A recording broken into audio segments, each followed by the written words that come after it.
Every year on my birthday, I received a letter from someone I'd never met. This year, the letter ended with one line: I'm ready to tell you who I am now. The first letter arrived on my 12th birthday. It was tucked between a card from my aunt and a school notice my mother forgot to throw away. The envelope was plain with no return address and no familiar stamp, only my name written carefully like it mattered. I assumed it was a mistake, someone else with my name, someone playing a joke. I opened it anyway because curiosity has always been stronger than caution in me. Inside was a single sheet of paper. Happy birthday. I hope you still press flowers inside books. I hope you still make wishes quietly. My hands began to shake. No one knew about the flowers. I pressed them between pages so they would not disappear completely. I had never told anyone that. I asked my parents if they sent it. They said no. I asked my friends and they laughed and said it was creepy. I laughed too because it felt safer than admitting how seen I suddenly felt. I tried to forget about it. But the next year, another letter arrived. Same handwriting, same careful tone. No name, no demand. Just words that somehow understood me. Every year after that, it happened again. Always on my birthday. Always waiting for me like it knew exactly when I would be ready. The letters grew with me. When I was afraid of leaving home, they told me I was allowed to miss places and still move forward. When my first heartbreak hollowed me out, they reminded me that pain did not erase who I was. They never asked me to meet, never asked me to reply. They never crossed a line. They simply noticed me. I began to wait for them. I pretended I did not, but I did. I measured years by the quiet relief of seeing my name written in that familiar way. On my 18th birthday, the letter said, "You do not need to rush becoming someone else. You are allowed to arrive slowly." I cried until my chest hurt. The letters followed me through college, through loneliness, through small victories no one applauded. They knew when I was pretending to be strong. They knew when I needed permission to rest. On my 25th birthday, the letter ended differently. I am ready to tell you who I am now. I sat on my bed, holding the page like it might vanish. For the first time in 13 years, the letter did not comfort me. It frightened me. I did not know then that everything was about to change quietly without warning and without spectacle. I only knew the waiting was over and that whatever came next would ask me to be braver than I had ever been before. And as I folded the letter back into its envelope, my hands trembled because some mysteries feel safer than answers and some truths arrive exactly when you are no longer able to ignore them, even when your heart is not ready yet inside. I read the letter so many times that the paper softened at the creases. I kept expecting another page to fall out. A name, a reason. Something to turn 13 years of quiet into a sentence I could understand. There was nothing else. That night, I barely slept. My mind kept moving backward through time. Every birthday, every room I had opened those letters in. I tried to match the handwriting to faces I had known. Teachers, friends, neighbors, no one fit. The letters had always felt too careful to be accidental. A week passed, then another. My birthday faded back into an ordinary date on the calendar. The mailbox stayed empty. I checked it anyway every evening, pretending it was habit and not hope. I told myself the final line had been symbolic, a way of closing something without opening anything new. I tried to accept that explanation because it required the least courage. Then another envelope arrived. Same plain paper, same familiar handwriting. My name written the way it always had been. Steady, patient. Inside was a short note. Tomorrow, same place where you made the wish you never told anyone about. My chest tightened instantly. There was only one place that could be. The old park near my childhood home. The one with the cracked fountain that never worked properly. The one where I used to sit alone on my birthday and wish my life would feel less invisible. I had never told anyone about that wish. Not even myself out loud. The next day felt unreal. I moved through work like I was underwater. Every sound felt distant. Every moment stretched. I kept thinking I could choose not to go, that some things were better left untouched. But when evening came, my feet carried me there anyway. The park looked smaller than I remembered. The fountain was dry. The bench was chipped. Nothing about it was magical except the weight of memory pressing against my ribs. I stood near the fountain, pretending to check my phone. Minutes passed. Then more. I wondered if this was the moment I would feel foolish. If the letters would end with absence. I almost left. Then I heard my name. Not loud, not dramatic, just careful. Like it had been practiced. I turned slowly. Someone stood a few steps away holding a folded piece of paper. No envelope, no distance. Just nerves and something familiar I could not place. "I wasn't sure you'd come," he said. "I wasn't sure I should," I replied. The air between us felt charged and fragile. 13 years collapsed into a single moment. I realized then that waiting had protected me from fear. Answers did not. Because whoever he was real now. And whatever the letters had been to me, they were about to become something else entirely, whether I was ready or not inside. It was not the face I had imagined all these years. I do not know what I expected. Someone older, someone confident, someone who looked like they belonged to a story that dramatic. Instead, he looked ordinary in the most unsettling way, familiar without memory. He held the folded paper like a shield. His shoulders were tense. His eyes searched my face as if he were afraid I might disappear if he blinked. "I'm sorry if this is too much," he said quickly. "I can leave. I just needed you to know." "You wrote the letters," and I said. My voice sounded steadier than I felt. He nodded. "Everyone." The word every landed heavily. It filled the years between us.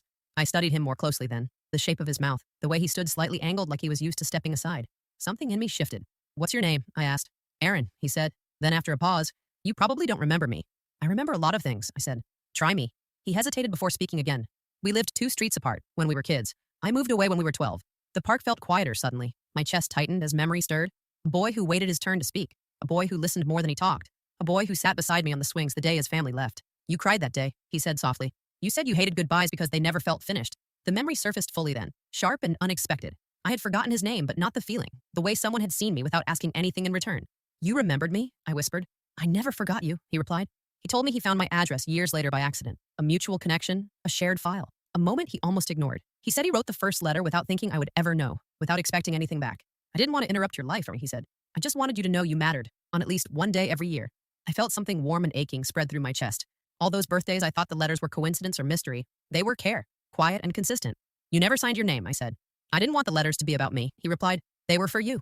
We sat on the edge of the fountain as the sky darkened. No rush, no promises, just truth unfolding slowly. 13 years of words finally had a voice. For the first time, I understood something clearly. Some people do not arrive loudly in your life. They wait. They notice. They choose you long before you know how to choose yourself. And standing there beside him, I realized the letters had never been about the past. They had been preparing me for this moment right now. We stayed at the park longer than I expected. Long enough for the sky to darken and the air to cool. Long enough for the past to feel less like a story and more like something still breathing between us. I asked him why he waited so long. He didn't answer right away. He folded and unfolded the paper in his hands, a habit that felt familiar now that I noticed it. Because I didn't want to change you, he said finally. I was afraid if you knew who I was, the letters would stop being what they were meant to be.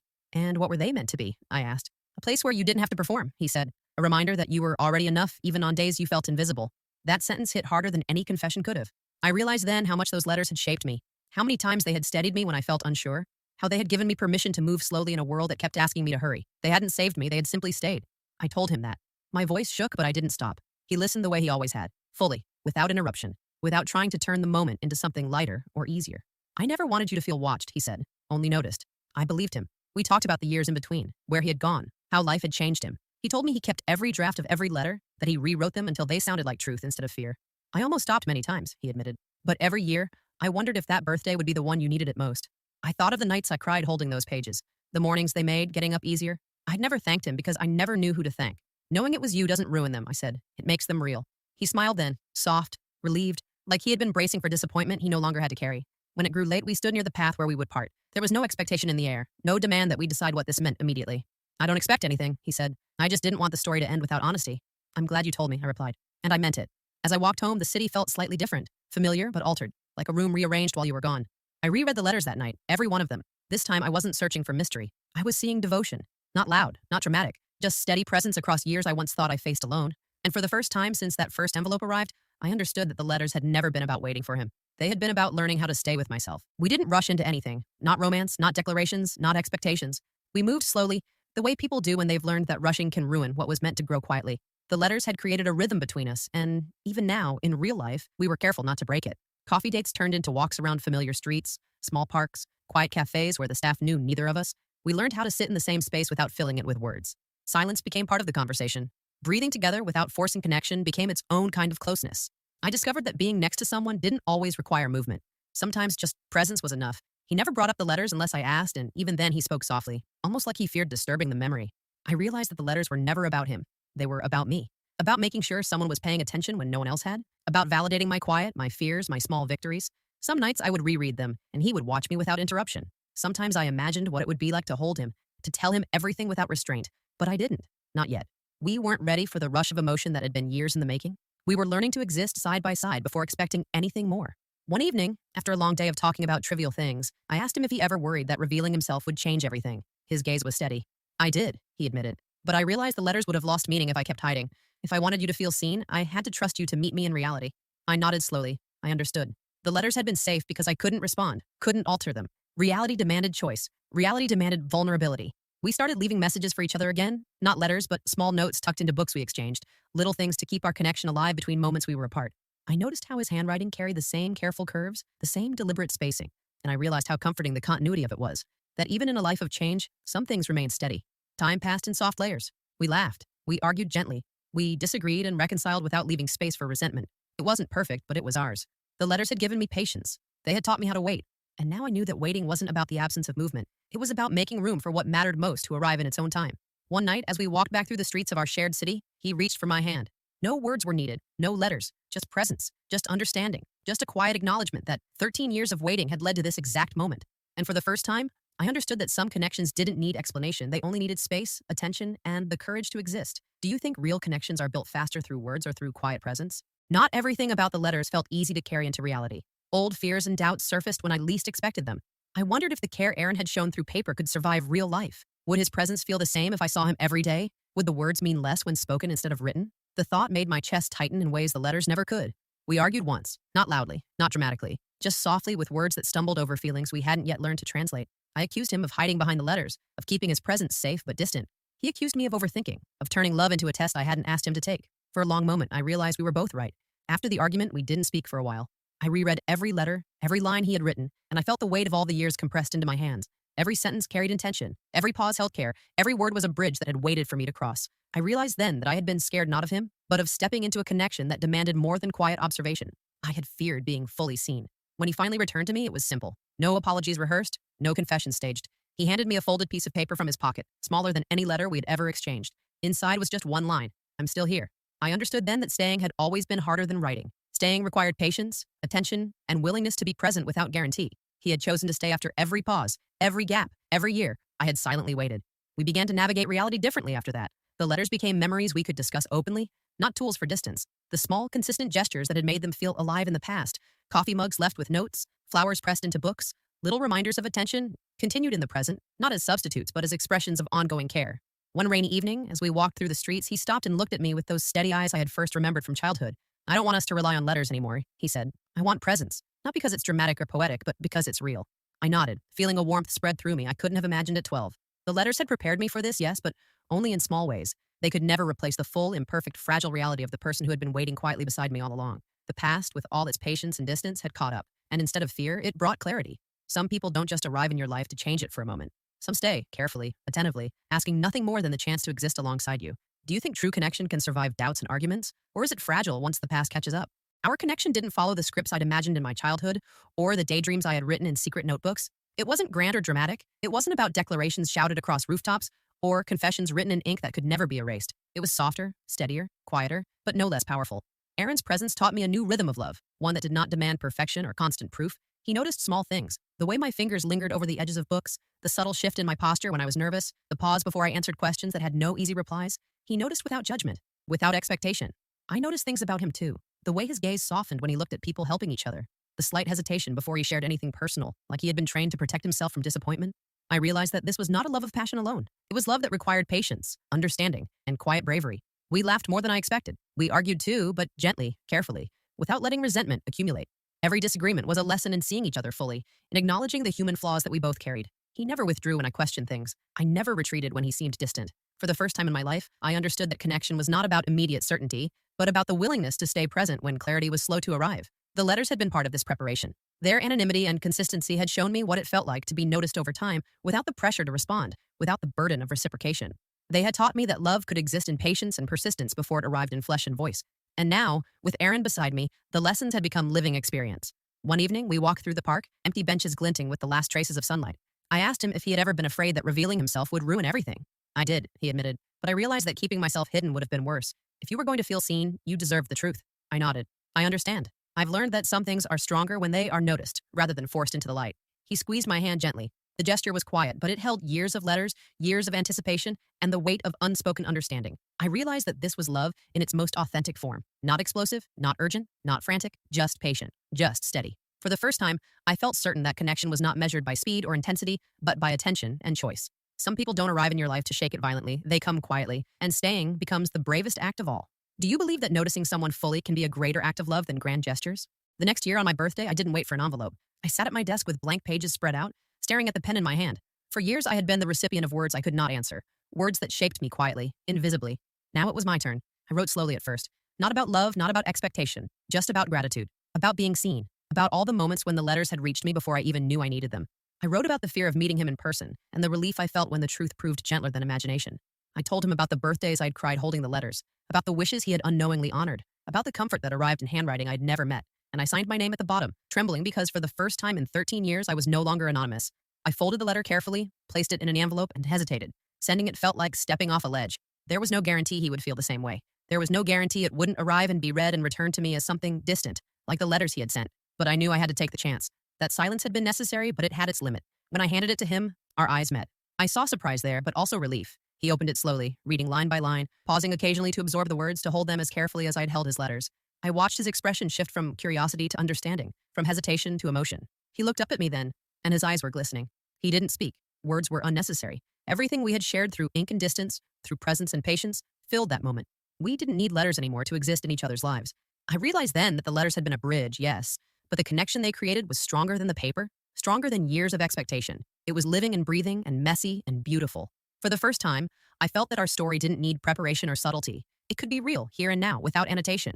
I could speak. He could speak. We could simply be. We sat in silence for a long while, just holding hands, sharing space, letting the years of written words settle into the reality of being together. I understood finally that connection is not measured by how long it waits, but by how fully it is lived once it arrives. That night, I reread all my old letters again. For the first time, I wasn't searching for answers. I wasn't waiting for a story to resolve. I was simply seeing love in its quietest form, in the patience it demanded, in the courage it took to finally meet in the daylight after all those birthdays. Have you ever expressed something important after years of waiting? How did it change your relationship? The letters stopped arriving after that birthday, but their presence never left. I realized that what had truly mattered was never the paper itself, but the attention and care behind every word. Aaron and I no longer needed them as intermediaries. We had become our own bridge, learning to communicate and notice each other in real time, in ways letters never could.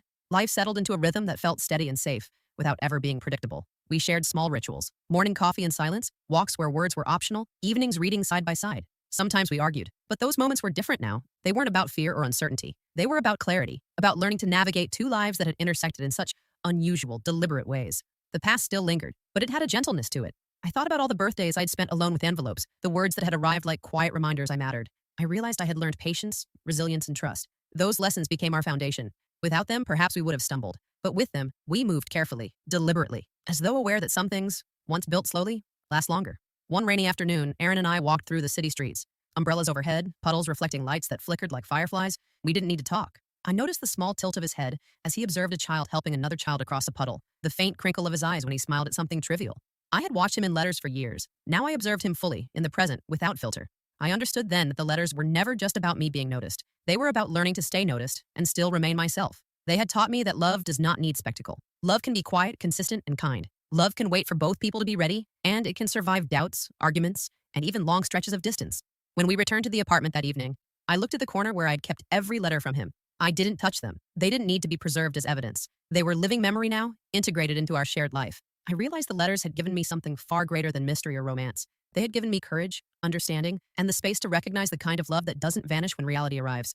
As I lay beside him that night, feeling the rhythm of his breathing, I thought about all the waiting, all the quiet care, and all the patience that had led to this. The letters had been a gift, yes, but what stayed was the presence, the trust, the choice to exist together in the ordinary, unspectacular, and real moments that followed. Do you think love built slowly and quietly can be stronger than love that arrives suddenly and dramatically? This year, my birthday came without an envelope in the mailbox. I didn't feel the usual anticipation, the slight flutter of curiosity mixed with nerves. I didn't wait by the window, checking for a familiar handwriting or the faint scent of ink on paper. The letters had done their work. They had taught me patience, courage, and how to recognize care even when it was quiet, distant, or hidden. I woke that morning to Aaron's hand brushing mine in the soft light. No folded paper, no carefully penned lines, just presence, just him, lying beside me, smiling gently as if he had been waiting for this exact moment along with me. The city outside was waking slowly, the hum of life stretching across streets and rooftops. I realized with a clarity that made my chest ache pleasantly that the wish I had whispered alone on a fountain bench years ago, the one I never spoke aloud, had already arrived. It had been patient, observant, and steady, like everything else in this story of ours. I didn't need to write it anymore. I didn't need confirmation from paper. The wish was here, embodied in the person who had waited quietly for years, who had seen me and finally allowed me to see him fully. We got out of bed and moved through the day side by side, small gestures carrying weight because they were chosen freely. He handed me a cup of coffee just the way I liked it, and I noticed the tilt of his head, the way he watched me drink with that gentle attentiveness. I realized the love we had wasn't about grand declarations, dramatic gestures, or last-minute revelations. It was about showing up, about staying, about being present in ways both extraordinary and ordinary. Later, we walked through the park. The fountain long dry, the benches chipped and worn. It didn't matter. We didn't need the old place to mark the beginning anymore. We had created our own markers, quiet moments that mattered more because they were lived, not written. We laughed at small absurdities, shared thoughts we had kept hidden for years, and reveled in the simple reality of being together. For the first time in 13 birthdays, I didn't feel the weight of waiting. The letters were memories now, artifacts of a time when anticipation and mystery were necessary. They had shaped me, guided me, and taught me how to recognize what mattered most, but they were no longer required. The love they had foreshadowed was living and breathing, present in the touch, the voice, the shared silence. As the sun dipped low in the sky, casting gold across the city, I felt a calmness I had never known. The wish I had longed for, whispered alone into the cracks of a childhood fountain, had been granted. Not in paper, not in anonymity, not in suspense, but in reality. And in that moment, I knew I would never miss another wish again. Do you think some wishes are meant to be experienced rather than written down?